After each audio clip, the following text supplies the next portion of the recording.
Hey guys, how you doing? Welcome to the Academic Answers podcast. Thanks for joining us. Thanks for listening in. And I want to just take a moment to tell everyone out there in the world who is facing this crisis, this coronavirus, COVID-19 crisis that is ripping through the world like crazy. And the numbers are just escalating. I mean, like, it doesn't matter how much you look at the totality of numbers. That's all well and good when you're on a big screen or when you're in a general conversation and when you're called upon to do the numbers, like the news and the politicians and the interest group. I get that.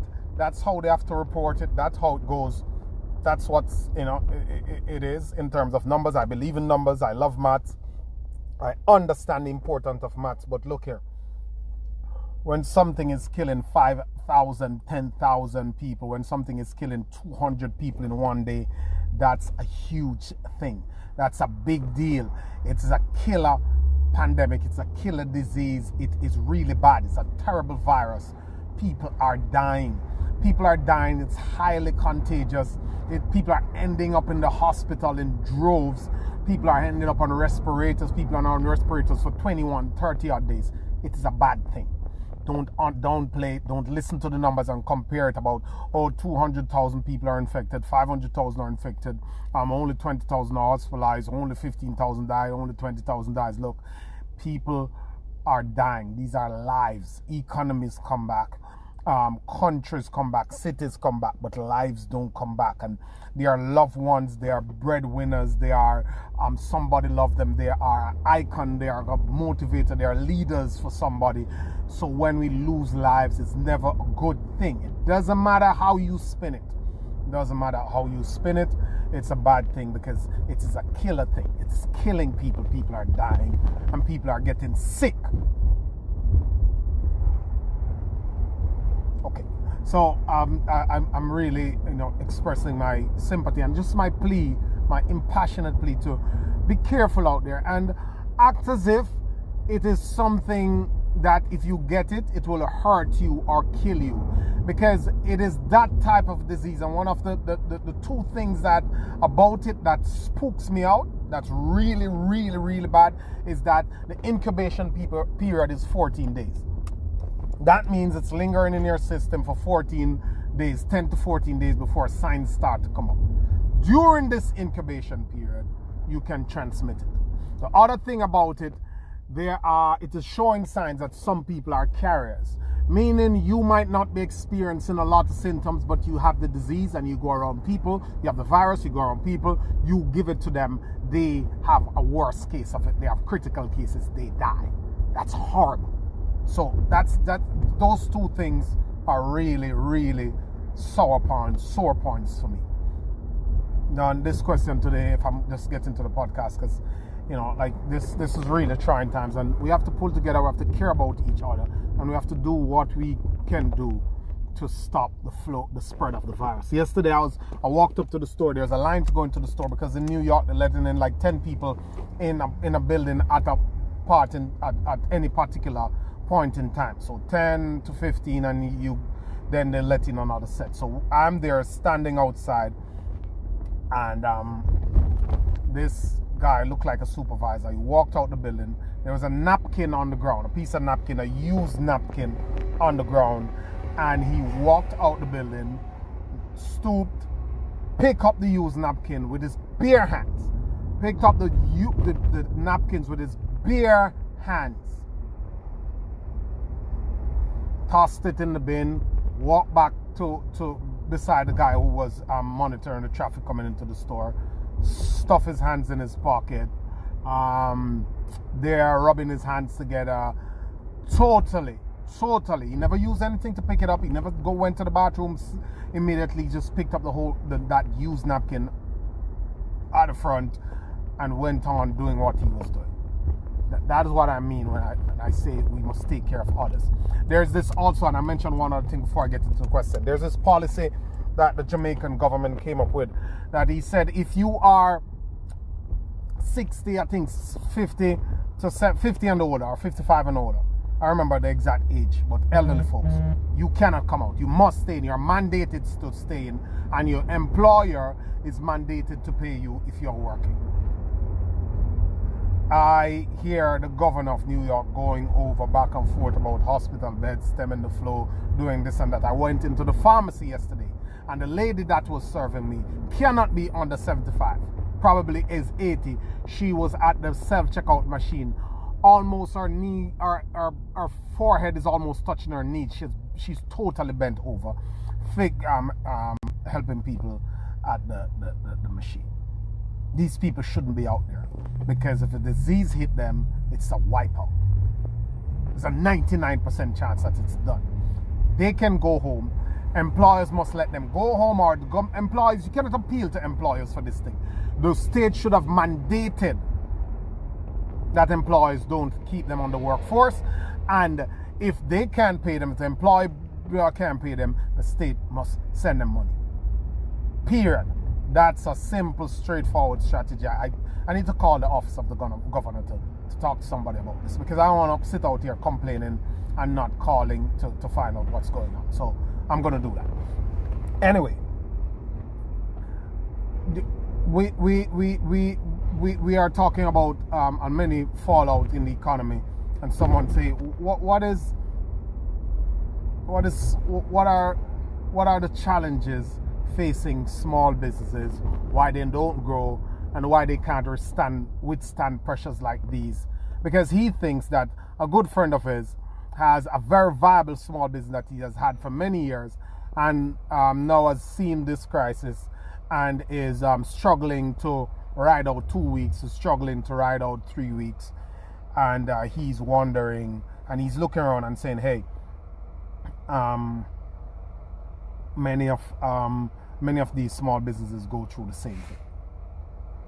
Well, two things I always talk about, and I'm very passionate about it. Everybody who come to me, and I don't think people get it, everybody who come to me who talk about opening business, who talk about running a small business, who talk about starting a side hustle, anything on their own. People who are working, people who are employed, people who want to branch out on their own, people who just want a side hustle, or people who have run businesses for a long time and need help in some way or the other, whether on social media, websites, advertising, whatever they need.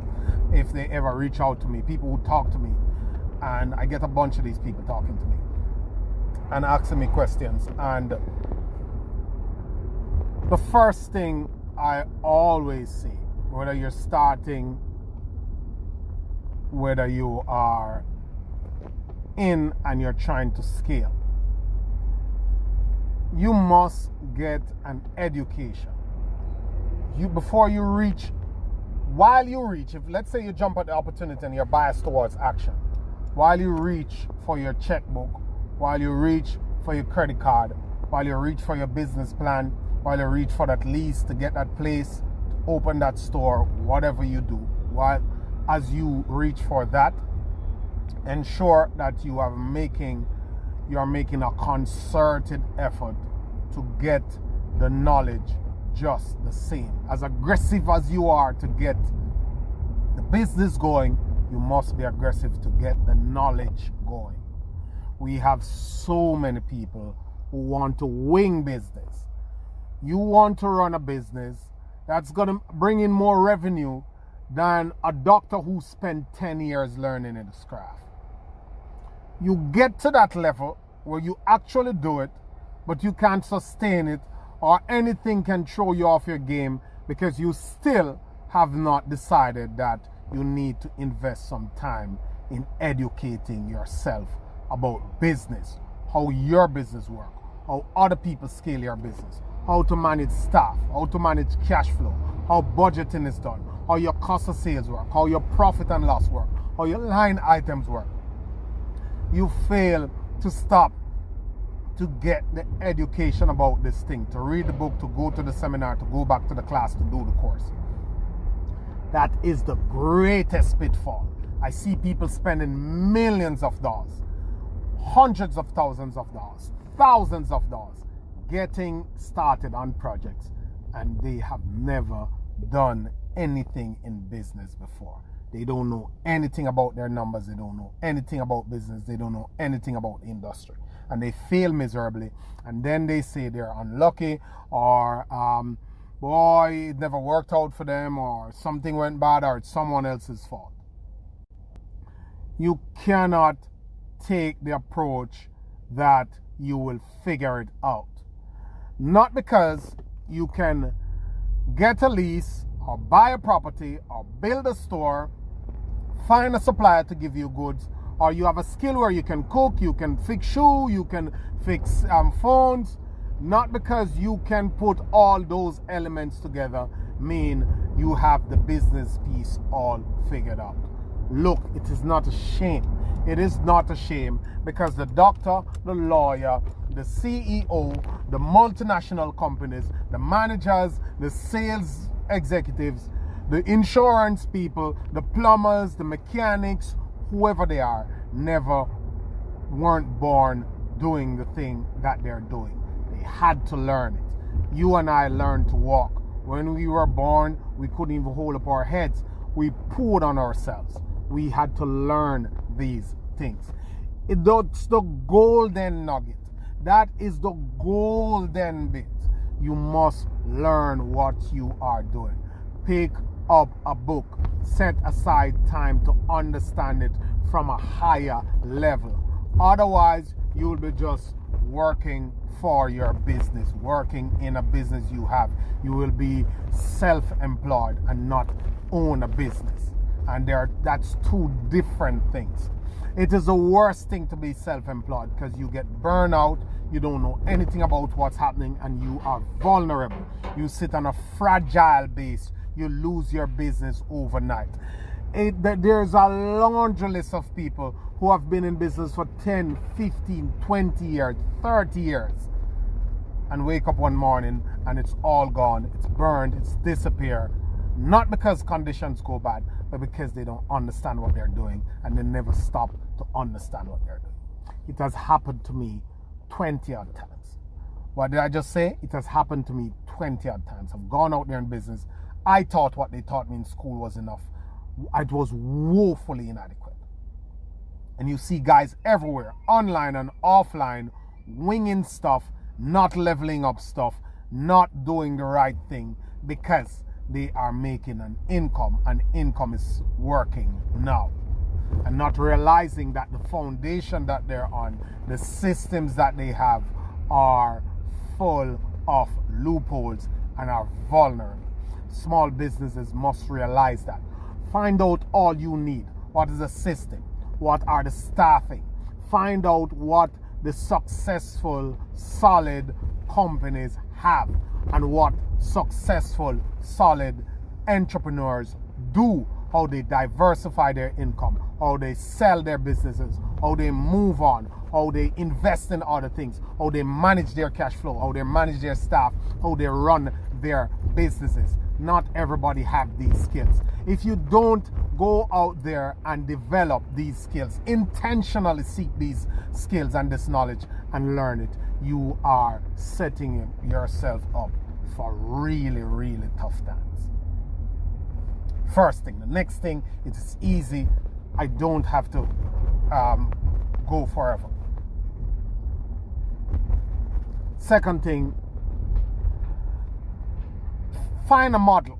Find a proven model. Find a model that works. Learn something. Learn from a model that someone has scaled from a similar position that you are, and copy the stupid thing. Don't reinvent it. Don't go back and forth.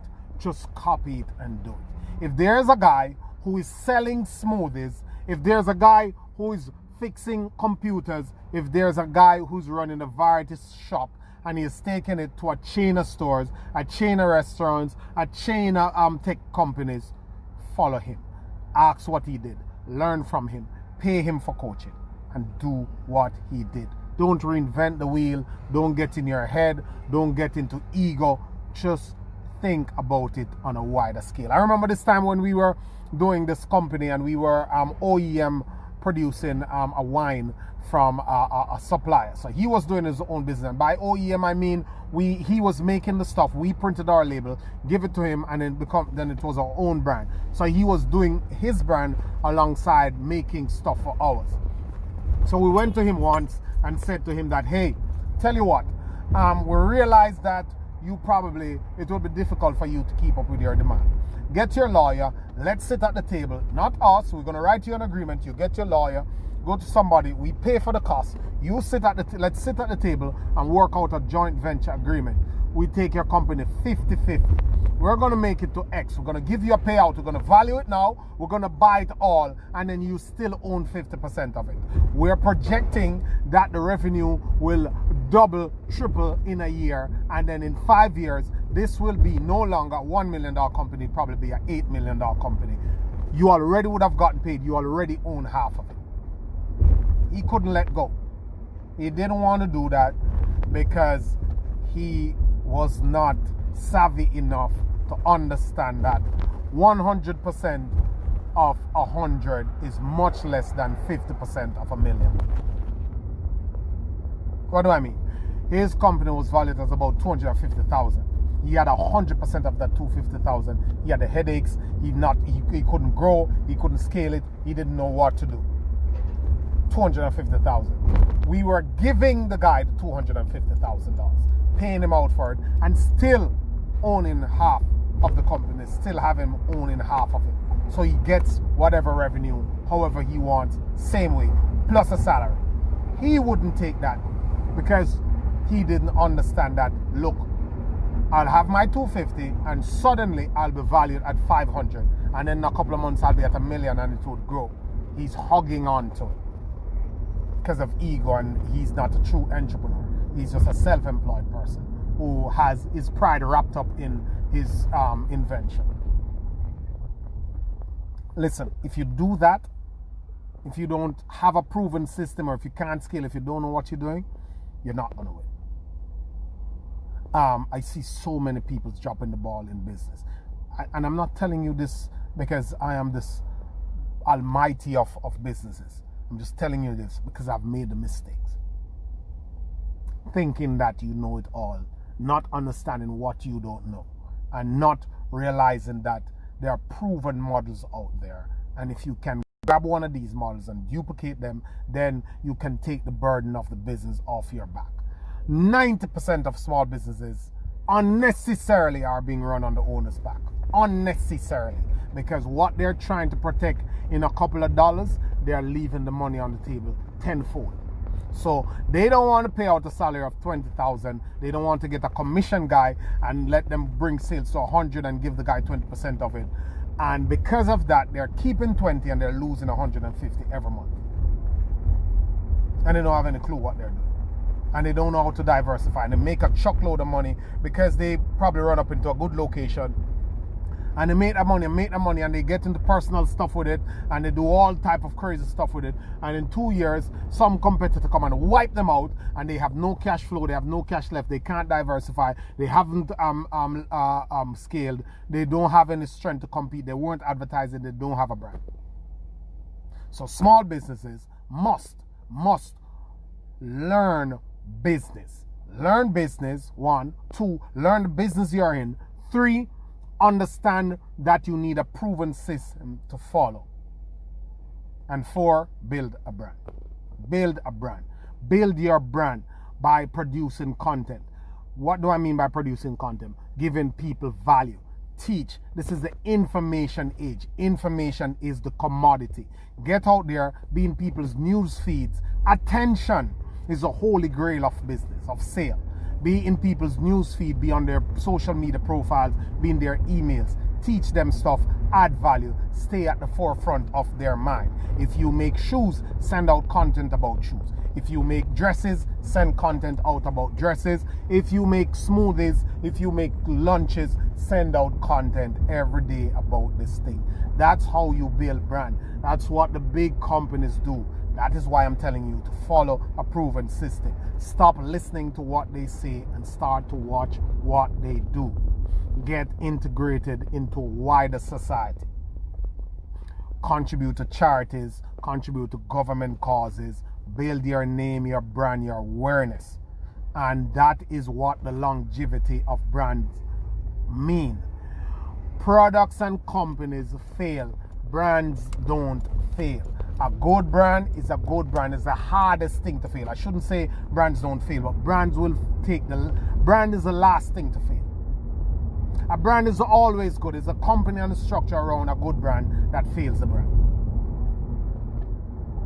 So that's what you need to know if you're in a small business, especially in these times when things are turned upside down. Don't matter what small business you do. You see, that is it. We think we're business owners and we don't want to learn anymore. We think that learning is a part of life and not a way of life. So the time when we're supposed to be reading something, when we are supposed to be studying, going to the course, we're gallivanting, we're doing everything else because we don't have to go to a 9 to 5 and the money is coming in and we are doing good.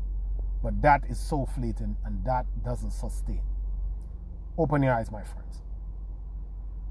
Think about your business. Go get the knowledge. Thank you. Have a good one. Follow me on Instagram, Lone Motivator Car, Facebook, LoneMotivatorCar.com. Appreciate it. Always a pleasure.